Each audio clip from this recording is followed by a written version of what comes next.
안녕하세요, 김은웅입니다. 요즘 언론 보도를 통해서 가장 많이 들리는 사건 사고 중에 하나가 바로 아동학대 소식인데요. 저도 아빠로서 이런 소식을 접할 때마다 가슴이 참 아픕니다. 우리 부모들의 깊은 이해와 교육이 그래서 더 중요하지 않나 이런 생각을 하게 되고요. 오늘 아동학대 중에서도 유아학대에 대한 얘기를 좀 자세하게 나눠보도록 하겠습니다. 두 분 모셨습니다.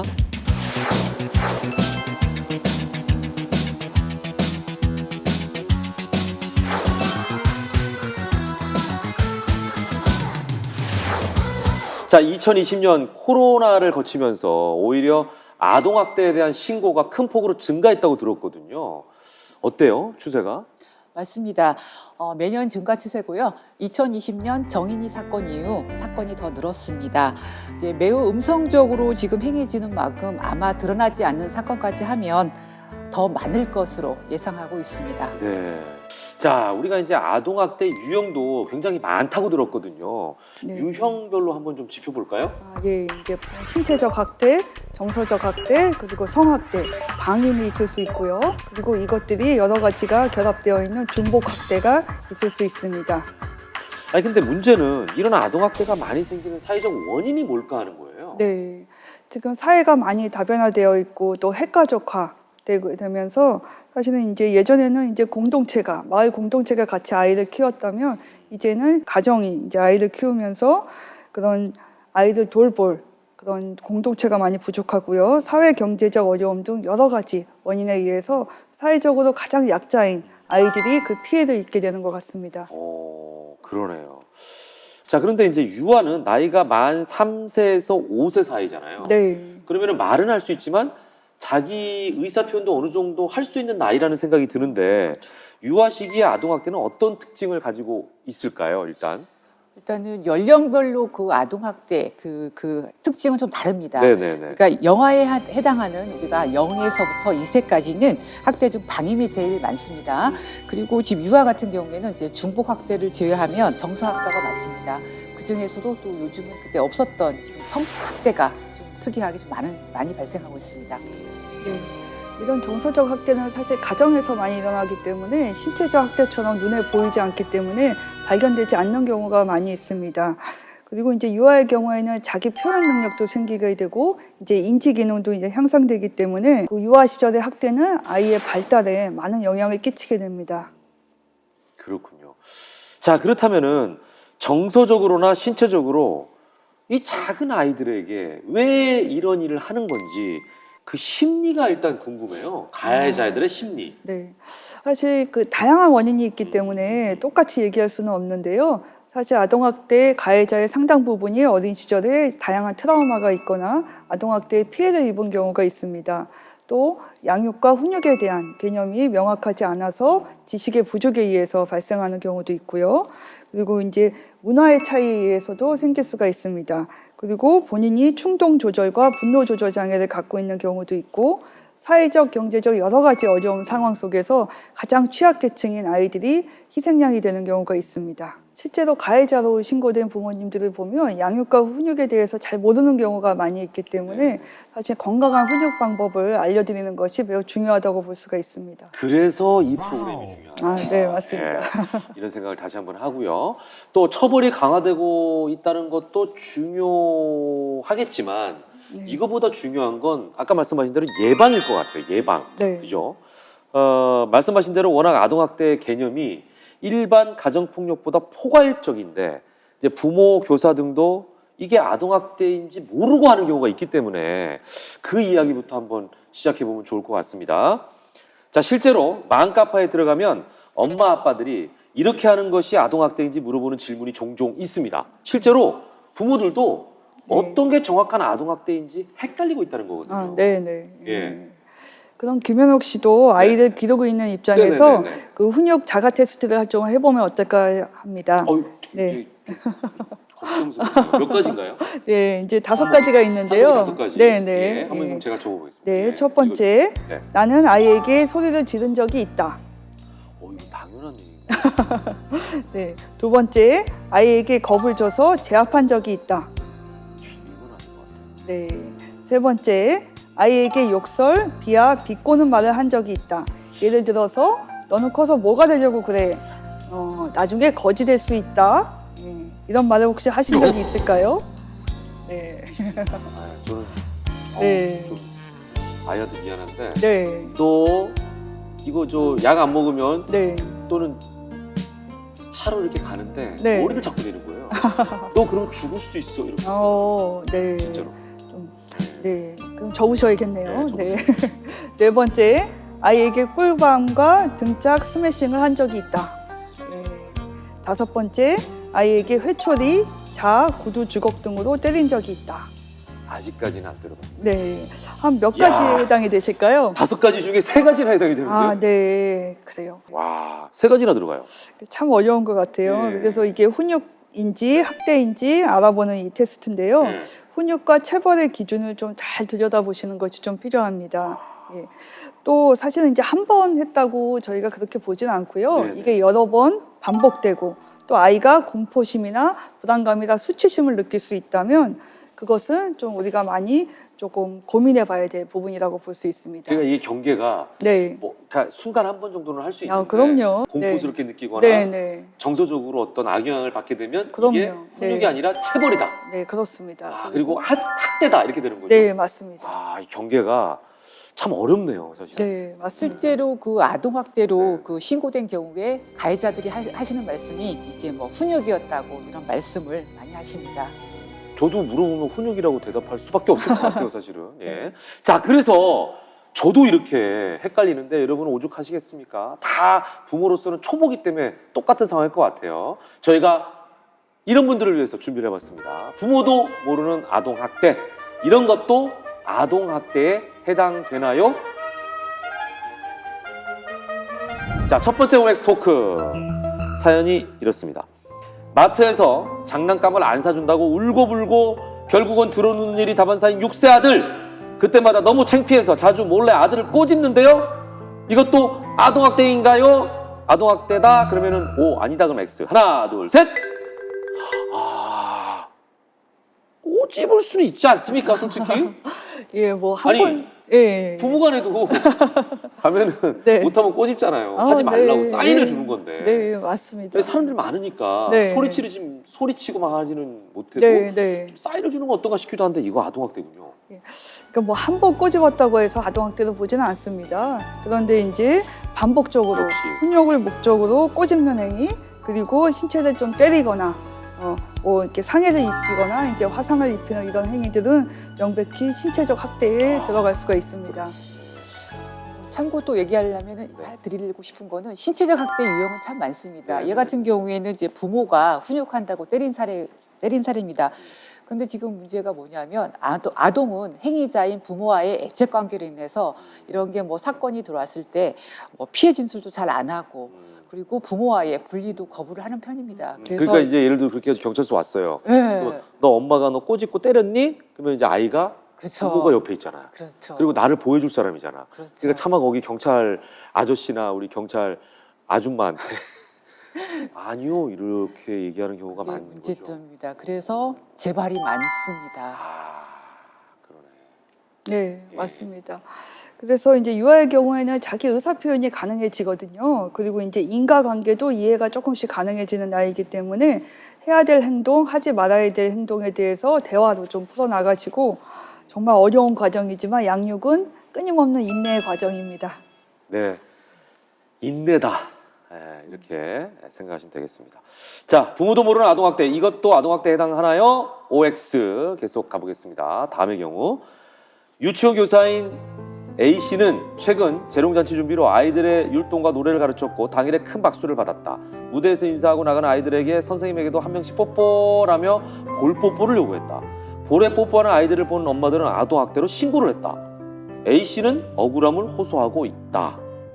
자, 이 경우가 아동학대일지 아닐지 자, 두 분 OX판을 준비해 주시고요. 하나, 둘, 셋 들어주세요. 이것도 아동학대예요? 왜 O를 드셨을까요? 경감님? 저 같은 경우 이 케이스는 이 친구들 같은 경우에는 아직 네. 가치관과 그다음 판단 능력을 같이 갖추지 못해서 이제 성적, 자기 결정 능력을 행사할 수 없는 나이입니다. 이런 유아에게 늘 뽀뽀를 요구하는 거는 아동복지법상 아동학대에 해당됩니다. 이 경우는 그 아동복지법 제17조 제2호에 해당하는 금지 행위입니다.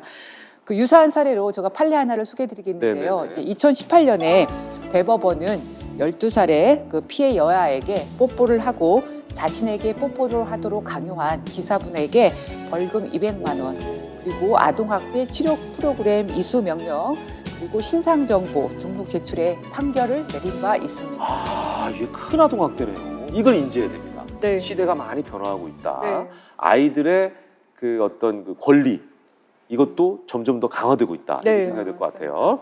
자, 부모도 모르는 아동학대 OX. 다음 사례. 아이들이 보는 앞에서 자주 부부싸움을 합니다. 언성을 높일 때도 꽤 있습니다. 아이가 바라보면서 떠는 것을 몇 번 목격했습니다. 이것도 아동학대에 해당하나요? 이건 뭐 본인이 이렇게 얘기했는데 떠는 걸 봤다는 거는 이거 아이가 정서적으로 뭔가 문제가 생긴 건데. 네. 자, 두 분 한번 반응을 보겠습니다. 자, 하나, 둘, 셋, 들으세요. 그렇죠. 이건 저도 알 것 같아요. 이게 심각한 거잖아. 아이가 떨었다라는 거. 네, 맞습니다. 네. 사실 아이들은 부모가 이제 부부싸움 현장에 노출된 거는 사실 아이에게 굉장한 불안감과 공포감을 주거든요. 특히 이제 아이들은 부모가 싸우면 내가 무언가 잘못하지 않았나라는 그 굉장히 불합리한 죄책감을 많이 갖게 됩니다. 나 때문에 엄마 아빠가 네, 싸우나? 맞습니다. 네, 네. 그리고 아이의 뇌 발달과 정서 발달에 매우 좋지 않은 영향을 주게 됩니다. 예, 예. 일단은 이 케이스 같은 경우에도 실제로 법으로 이제 아동학대로 규정하고 있습니다. 이제 정서적 학대와 이제 불안을 야기하는 문제죠. 우리가 실상 얘기하면 아동학대라는 거는 뭐 이렇게 하지만 뭐 이런 케이스 같은 경우에도 부부싸움이죠. 뭐 욕을 하거나 흉기를 들거나 그리고 몸싸움 하는 게 다 그런 케이스가 큰 것만이 아니라 이제 아이 앞에서 부부가 이렇게 항상 이제 싸우는 거는 좀 신중해야 될 필요가 있겠습니다.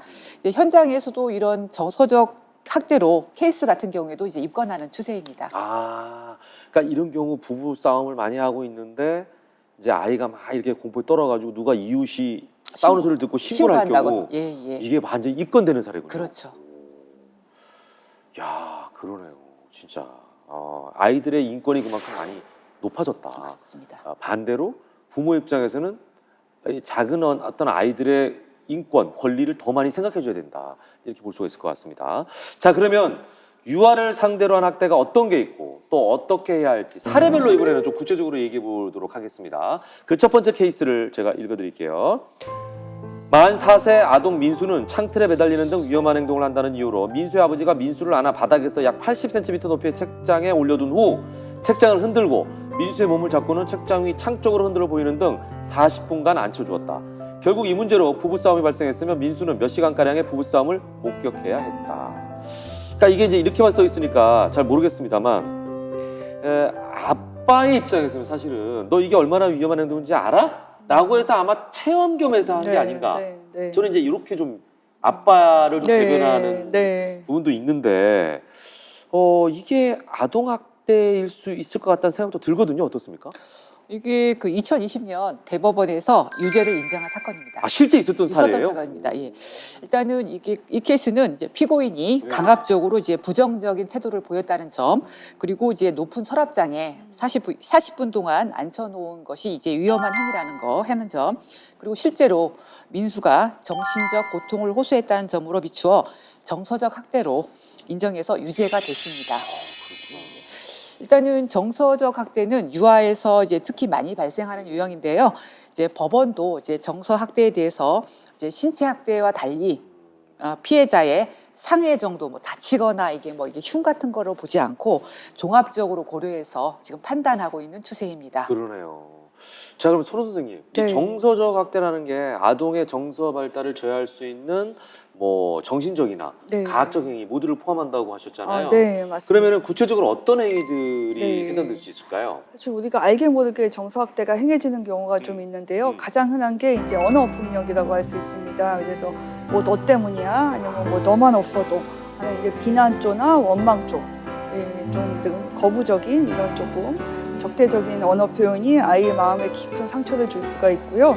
또 뭐 시설에 보내겠다, 아니면 이제 미성년자 협박이네요. 그렇죠. 예, 미성년자 가정 내에서 좀 차별하거나 편애하는 경우 또 이제 표현될 수 있고요. 또 가정 폭력을 목격하거나 아니면 이제 다른 자녀가 이제 아동 학대를 당하는 것을 지켜보는 것도 정서적 학대에 들어갈 수가 있습니다. 그러네요. 근데 아까도 잠깐 언급하셨는데 정서적 학대는 티가 잘 안 나잖아요. 맞습니다. 왜 외형으로 뭔가 상처가 네, 나면 네. 알 수 있는데 네, 이건 네. 보이지가 않으니까. 네. 그래서 주변에서 좀 더 신경 써야 되겠지만 그럼에도 불구하고 알아차기가 쉽지 않을 것 같아요. 실제 상황은 어떻습니까? 그렇습니다. 이제 신체적 학대와 정서적 학대는 이제 중복해서 복합적으로 예. 나타나기 때문에 네. 이제 제도적으로 이제 명확하게 이제 규정하기는 어렵습니다. 그래서 그러나 이제 그 신고된 가정에 대해 명확히 학대가 확인되지 않더라도 저희들 경찰이나 아동보호 전문기관 같은 경우에서 이제 사례 관리 같은 경우를 합니다. 이제 주기적으로 방문하고요. 그리고 반복적으로 가정에 대해서 확인 절차를 밟고 있습니다. 자, 이 정서적 학대가 이제 지속적으로 이루어지면 네. 다른 부정적인 영향으로 또 발전을 하겠죠. 뭐 정신적인 그럼요. 충격이 있다든지 뭐 네, 이러지 않을까 싶은데요. 네. 네. 아이가 지나치게 순종적이거나 네. 아니면 이제 지나치게 조금 이제 수동적인 행동을 보일 수도 있고요. 좀 까다로운 행동을 보일 수도 있고 또 이제 퇴행적인 어린아이 같은 행동을 보일 수도 있습니다. 그리고 이제 신체적인 아까 얘기했듯이 신체적 학대와 달리 정서적 학대는 잘 드러나지 않기 때문에 사실 은밀하게 반복되는 경우가 많아서 주의 깊은 평가가 필요합니다. 그 정서 학대의 경우에는 이제 아까 같이 선생님 말씀같이 외부에서 지금 확인이 되지 않지 않습니까? 네, 네, 네. 일단은 이제 아이들 같은 경우에도 이제 정서적 학대를 이제 애들 같은 경우도 객관적으로 직접적으로 설명하기가 좀 어려운 부분이 있습니다. 그러겠네요. 그렇죠. 일단은 그래서 정서적 학대를 하거나 처벌하기가 좀 쉽지 않은 부분이 있습니다. 이제 경찰에서도 이런 부분에서 좀 처리하기 어려운 좀 문제점이 있습니다. 그러네요. 예. 또 이걸 객관적으로 밝히기가 어려운 고충이 있네요. 맞습니다. 예. 보이지 않다 보니까. 그래서 참 난감하다. 이거 어떻게 해결해야 될까? 이런 부분에 대해서는 끊임없이 고민하실 것 같아요. 늘 고민하고 있습니다. 예. 자, 우리가 이제 정서학대라고 눈치챌 수 있는 행동적인 어떤 징후가 있다면은 조금 파악하기가 쉬울 것 같은데 어때요? 정서학대의 경우 네. 피해 아동의 이제 정서적인 반응과 예. 이제 행동 여부가 굉장히 중요한데요. 예. 뭐 특정 물건을 계속 빨거나 물어뜯는 행동을 보일 수도 불안하기도 있고요. 예, 불안 예, 증상 때문에 또 이제 부모를 좀 피하는 행동 좀 보이기도 하고요. 눈치를 막 보고. 네, 그렇죠. 그리고 이제 실수에 대해서도 좀 과한 반응을 이제 보이는 경우도 있을 수 있고 네네. 일부 아동들은 퇴행해서 언어의 그런 장애를 보이는 경우도 있을 말더듬이. 수가 있습니다. 예. 그러네요. 그러니까 불안하니까 이게 일반적이지 않은 어떤 증상들이 네, 나타나는데 그 맞습니다. 조금만 더 신경 쓰면 보이겠네요. 그 네, 증상이. 네, 맞습니다. 예. 자, 사실 저는 아동학대에 대해서 아주 심각하게 생각을 했었거든요. 이거는 네. 어떤 특정한 곳에서만 일어날 것이다. 네. 이렇게 생각을 했는데 일상에서도 그것이 아동학대인지 모르고 일어나는 경우들이 참 많다는 것을 다시 한번 깨닫게 됩니다. 네. 아동학대가 빈번하게 발생할 수 있는 상황에서 그렇다면 우리 부모들은 어떻게 해야 될지 행동 요령 같은 게 따로 있을까요? 네. 가장 중요한 것은 우선 경청하고 잘 들어주고 공감해주는 것이 이제 필요하고요. 그리고 아이가 스스로 좀 대안을 찾을 수 있도록 대안을 제시해주고 한계를 제시해주는 것이 필요합니다. 그리고 잠깐 숨을 고르고 이제 좀 멈춰서 아이의 행동에 대해서 이제 좀 아이가 진정할 수 있도록 안정할 수 있도록 기다려주는 것이 필요합니다. 그러네요. 예. 저희가 정서적 학대에 대해서 살펴봤는데 이번에는 두 번째로 많이 나타나는 신체적 학대에 대한 이야기를 해보도록 하겠습니다. 사례를 읽어드릴게요. 옆집에 만 5세 유아가 있는데요. 자주 체벌하고 아이가 울고 하는 소리가 들립니다. 제 아이와 같은 유치원을 다니고 있어서 자주 보는데 어느 날 보니 손목에 손가락 자국이 멍이 들어있더라고요. 물어보니 잠을 안 자고 싶거나 샤워하기 싫다고 하면 부모가 손목을 아프게 잡고 혼내거나 시험을 봐서 틀린 수대로 때린다고 합니다. 슬쩍 엄마에게 아이가 자주 우네요 하니까 때릴만 해서 때린 거고 훈육이니 신경 쓰지 마세요 라고 말합니다. 어떻게 해야 할까요? 와, 이거는 신체적 학대가 확실한데요. 예, 맞습니다. 훈육을 목적으로 예. 반복적인 체벌은 명백한 신체적 학대에 속한다고 볼 수가 있습니다. 그러니까 이제 부모는 자기는 이 부모의 위치니까 당연한 거야라고 생각하지만 옆집에 있는 그 다른 친구의 엄마가 보기에는 분명히 이제 학대다라고 생각해서 주의 깊게 좀 살펴본 거예요. 실제로 우리 주변에서 일어나는 사건들을 보면 신체적 학대가 많이 일어나는 게 현실인가 봐요. 맞습니다. 한번 우리가 그 아동학대 한번 그 역사를 한번 살펴보겠는데요. 네. 1998년에 그 4월 영훈이 남매 사망 사건과 그리고 2019년에 제주도에서 5살 도빈이가 온몸에 수상한 상처를 입고 사망한 사건 등이 있었습니다. 우리가 아동복지법 제3조 제7호에 따르면 이제 우발적 사고가 아닌 상황에서 신체적 손상을 입히거나 신체 손상을 입도록 허용한 행위는 모두 신체적 행위입니다. 제가 한번 예시를 이 신체적 학대에 대한 예시를 한번 4가지로 한번 정의를 좀 내려보겠습니다. 네. 첫째, 손발 등으로 때리고 꼬집고 물어뜯고 조르고 비틀고 핥히기입니다. 둘째, 도구를 사용해서 신체를 가해하는 행위입니다. 그리고 셋째, 신체에 유해한 물질로 신체에 가해지는 행위인데요. 이 케이스는 사례 같은 경우에는 이렇게 커피포트에 뜨거운 물을 데워서 아이한테 부어요? 부어서 이제 화상을 입히는 그런 사건도 있었습니다. 이런 사례가 있었고요. 넷째는 완력을 사용해서 신체를 위협하는 행위입니다. 이런 게 모두가 신체적 행위에 해당됩니다. 와, 진짜 좀 잔인하네요. 그죠? 어떻게 그렇죠. 앞에 뭐 꼬집고 이런 거는 좀 애교다 싶을 정도로 네. 잔인한 경우들도 많이 있네요. 예.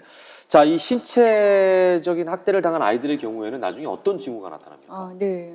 어른들을 피하는 그런 모습이 나오기도 하고요. 또 이제 부모에 대한 두려움을 나타내기도 하고 집에 가는 거를 좀 이제 거부하는 행동이 나오기도 합니다. 실제로 그 유아의 경우에는 이제 언어 발달도 생기게 되고 인지도 발달하기 때문에 사실 이제 대화를 통해서 타협하고 또 가르쳐 주는 것이 가능한 나이입니다. 그래서 이 과정을 통해서 아이는 사회성이 발달되고 세상에 대한 신뢰와 탐색이 일어나는 시기이기 때문에 인내를 갖고 양육해 주시는 것이 필요합니다. 그러니까요.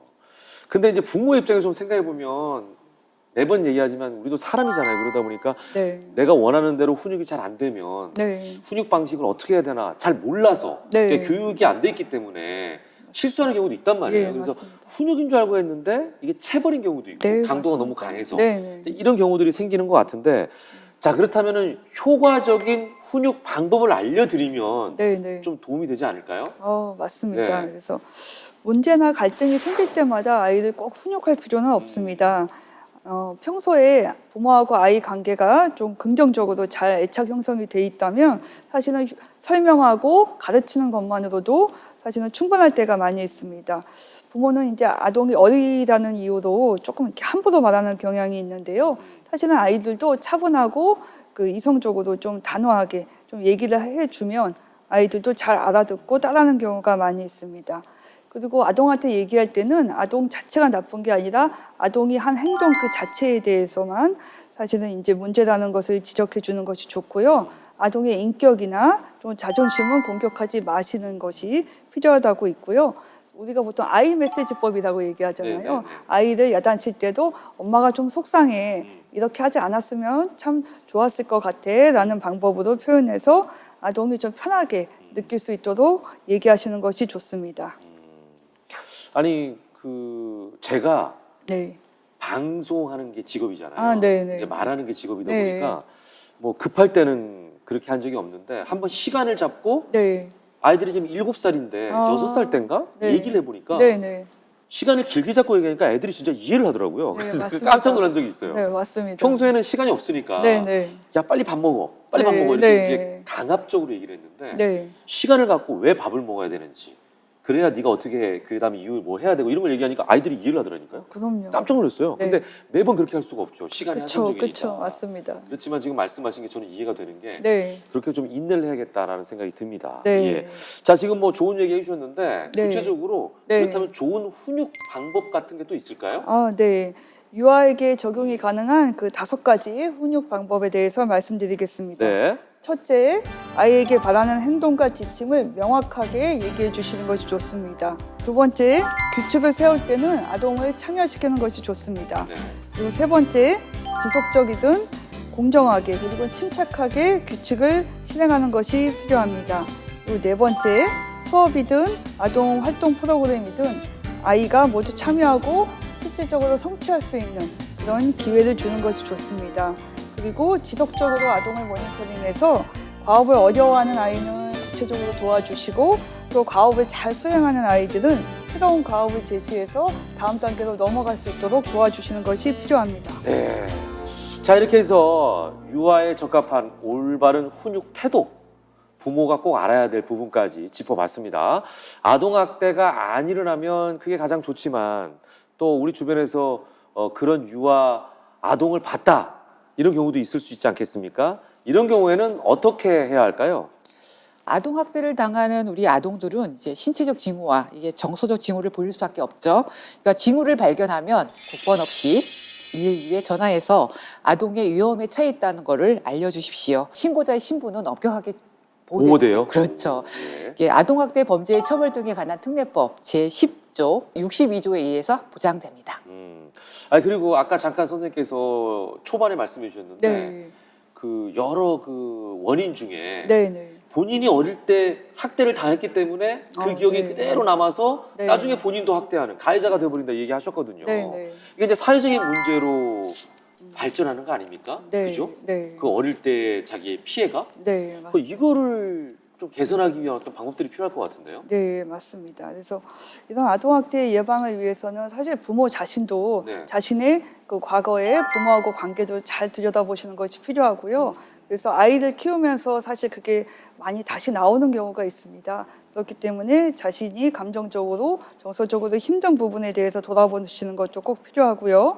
또 아동학대 예방을 위해서는 그런 아동학대에 대한 사회문화적인 그런 인식의 변화가 많이 필요합니다.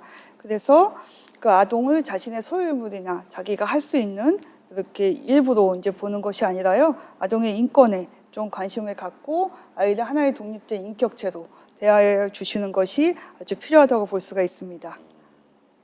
자, 그리고 또 하나는 지금 지자체라든지 정부 차원에서 좀 해야 될 일이 있을 것 같아요. 법제도 개선과 보완 이런 것도 좀 필요하지 않을까요? 참 중요하다고 생각합니다. 예. 이제 국가나 이제 지역 사회 그리고 관계기관의 협력 체계 구축을 통한 이제 감시망을 사회 감시망 강화가 참 중요하다고 생각하는데요. 이제 아동 학대는 우리가 아까 같이 얘기했지만 다양한 장소에서 그리고 다양한 형태로 발생하고 있지 않습니까? 그러니까 아동 학대를 총괄해서 관리할 수 있는 전문 부서와 폭넓은 기관에서 관리와 지원이 필요한데요. 일단은 이를 위해서는 이제 뭐 관련 부처죠. 그다음 유관기관 그리고 지역사회 등이 협력 체계가 구축되어야 되겠습니다. 현재 아쉽게도 우리나라 같은 경우에는 이제 아동학대 예방 및 조기 발견을 위해서는 모든 아동을 대상으로 해야 되지만 현재까지는 그렇지 못하고 특정 아동 사건이 뭐 발생한 뭐 그런 아동이라든지 그러니까 뭐 사각지대에 있다. 그렇죠. 예. 그런 친구들 네. 특정 아동 집단을 대상으로 하고 있는데요. 이제 우리가 앞으로는 이제 국가나 지역 사회는 이제 안전망을 강화해서 아동 학대를 조기에 발견할 수 있는 체계를 구축하는 게 참 필요하다고 생각합니다. 그러니까요. 지금 말씀하신 것 중에 하나 이해되는 게 특정한 어떤 가정, 그렇죠. 특정한 어떤 지역에서 생기는 게 아니라 예. 모든 가정에서 일어날 수 있는 범죄다. 예. 일종의 범죄다라고 예. 인식하는 게 중요할 것 같아요. 그렇죠. 예. 자, 아이들은 우리 사회의 미래의 희망이고 또 사회적으로 보호해야 할 대상이죠. 그런데 이 아동들이 행복하지 못하다면 이 사회가 밝은 사회가 될 수 있을까요? 이 아이들이 행복하고 건강하게 자라고 살아갈 수 있도록 보호하고 관리해야 할 책임이 우리에게 있습니다. 자, 두 분 부모님들에게 마지막으로 하시고 싶은 말씀 있으면 한 말씀씩 부탁드리겠습니다. 아이들 마음을 부모님들이 알아줬으면 좋겠습니다. 그리고 주변에 아동학대 징후가 보이면 꼭 112에 신고해 주시고요. 경찰이 저희들이 선제적으로 활동을 하고 있으나 한계가 있습니다. 여러분의 많은 협조 부탁드립니다. 네. 2022년부터 전국에 새싹 지킴이 병원이 운영이 되고 있는데요. 인천 지역에는 18개의 새싹 지킴이 병원이 있습니다. 그래서 피해 아동들을 보시면 신고해 주시고 치료기관에 연계해 주시면 저희가 성심을 다해 열심히 치료하도록 하겠습니다. 네. 자, 11월 19일이 무슨 날인지 아십니까? 바로 세계 아동 학대 예방의 날이라고 하는군요. 저는 이런 날이 있는지 몰랐는데, 예, 이렇게 또 아동 학대가 많다 보니까 이런 아동 학대 예방의 날까지 정한 게 아닌가 싶어요. 예, 한편으로는 얼마나 아동 학대를 받는 아이들이 많았을까, 예, 이런 생각을 하면서 어른으로서 참 잘못했구나라는 책임감도 좀 갖게 됩니다. 11월 19일 세계 아동학대 예방의 날이 빨리 없어지길 기대합니다. 그거는 이제 아동학대가 더 이상 없기 때문에 이 날이 필요 없다는 예의가 되겠죠? 예. 자, 아이 키우기 좋은 도시 인천. 우리 아이들의 건강한 성장을 위해서 여러분들의 큰 관심과 응원을 부탁드리겠습니다. 함께해 주신 두 분 감사드리고요. 시청해주신 여러분 고맙습니다.